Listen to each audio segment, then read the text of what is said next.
لیث نے بیان کیا، ان سے یونس نے، ان سے ابن شہاب نے، ان سے ابو سلمہ بن عبد الرحمن نے اور ان سے حضرت جابر بن عبداللہ رضی اللہ عنہ نے بیان کیا کہ ایک مرتبہ ہم رسول اللہ صلی اللہ علیہ وسلم کے ساتھ سفر میں پیلو کے پھل توڑنے لگے۔ آپ نے فرمایا کہ جو سیاہ ہوں انہیں توڑو، کیونکہ وہ زیادہ لذیذ ہوتا ہے۔ صحابہ نے عرض کیا، کیا حضور نے کبھی بکریاں چرائی ہیں؟ آپ صلی اللہ علیہ وسلم نے فرمایا کہ کوئی نبی ایسا نہیں گزرا جس نے بکریاں نہ چرائی ہوں۔ صحیح بخاری حدیث نمبر 3406۔ معمر نے خبر دی، انہیں عبداللہ بن طاؤس اور ان سے حضرت ابو ہریرہ رضی اللہ عنہ نے بیان کیا کہ اللہ تعالیٰ نے حضرت موسیٰ علیہ السلام کے پاس ملک الموت کو بھیجا۔ جب ملک الموت حضرت موسیٰ علیہ السلام کے پاس آئے تو انہوں نے انہیں چانٹا مارا، کیونکہ وہ انسان کی صورت میں آیا تھا۔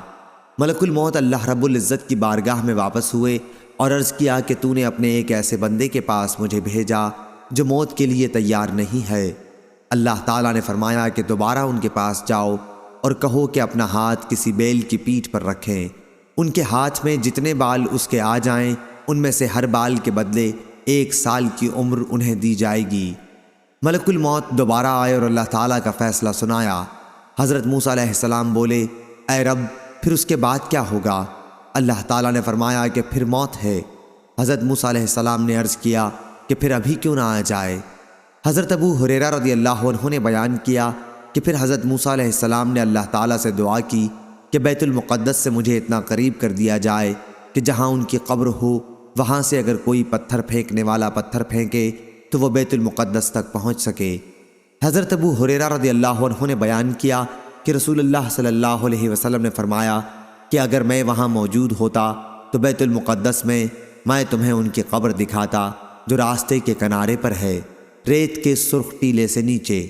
عبدالرزاق بن حمام نے بیان کیا کہ ہمیں معمر نے خبر دی، انہیں حمام نے اور ان کو ابو ہریرہ رضی اللہ عنہ نے نبی کریم صلی اللہ علیہ وسلم سے اسی طرح بیان کیا۔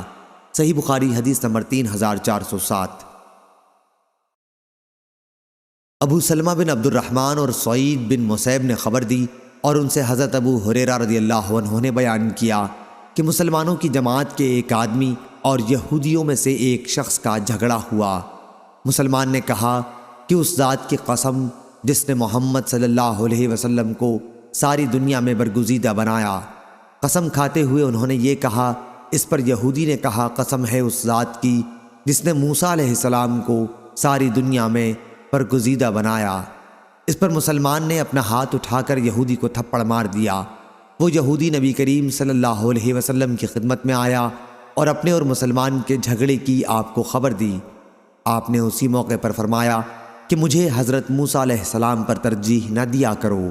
لوگ قیامت کے دن بے ہوش کر دیے جائیں گے اور سب سے پہلے میں ہوش میں آؤں گا، پھر دیکھوں گا کہ حضرت موسیٰ علیہ السلام عرش کا پایا پکڑے ہوئے کھڑے ہیں۔ اب مجھے معلوم نہیں کہ وہ بھی بے ہوش ہونے والوں میں تھے اور مجھ سے پہلے ہی ہوش میں آ گئے یا انہیں اللہ تعالیٰ نے بے ہوش ہونے والوں میں ہی نہیں رکھا تھا۔ صحیح بخاری حدیث نمبر 3408۔ ابراہیم بن سعد نے بیان کیا، ان سے ابن شہاب نے، ان سے حمید بن عبد الرحمن نے اور ان سے حضرت ابو ہریرہ رضی اللہ عنہ نے کہ رسول اللہ صلی اللہ علیہ وسلم نے فرمایا کہ حضرت موسیٰ اور حضرت آدم علیہ السلام نے آپس میں بحث کی۔ حضرت موسیٰ علیہ السلام نے ان سے کہا کہ آپ آدم ہیں جنہیں ان کی لغزش نے جنت سے نکالا۔ حضرت آدم علیہ السلام بولے، اور آپ موسیٰ علیہ السلام ہیں کہ جنہیں اللہ تعالیٰ نے اپنی رسالت اور اپنے کلام سے نوازا، پھر بھی آپ مجھے ایک ایسے معاملے پر ملامت کرتے ہیں جو اللہ تعالیٰ نے میری پیدائش سے بھی پہلے مقدر کر دیا۔ رسول اللہ صلی اللہ علیہ وسلم نے فرمایا، چنانچہ حضرت آدم علیہ السلام حضرت موسیٰ علیہ السلام پر غالب آ گئے۔ حضرت صلی اللہ علیہ وسلم نے یہ جملہ 2 مرتبہ فرمایا۔ صحیح بخاری حدیث نمبر 3409۔ حسین بن نمیر نے بیان کیا، ان سے حسین بن عبد الرحمن نے، ان سے سعید بن جبیر نے اور ان سے حضرت عبداللہ بن عباس رضی اللہ عنہ نے بیان کیا کہ ایک دن نبی کریم صلی اللہ علیہ وسلم ہمارے پاس تشریف لائے اور فرمایا کہ میرے سامنے تمام امتیں لائی گئیں اور میں نے دیکھا کہ ایک بہت بڑی جماعت آسمان کے کناروں پر چھائی ہوئی ہے۔ پھر بتایا گیا کہ یہ اپنی قوم کے ساتھ حضرت موسیٰ علیہ السلام ہیں۔ صحیح بخاری حدیث نمبر 3410۔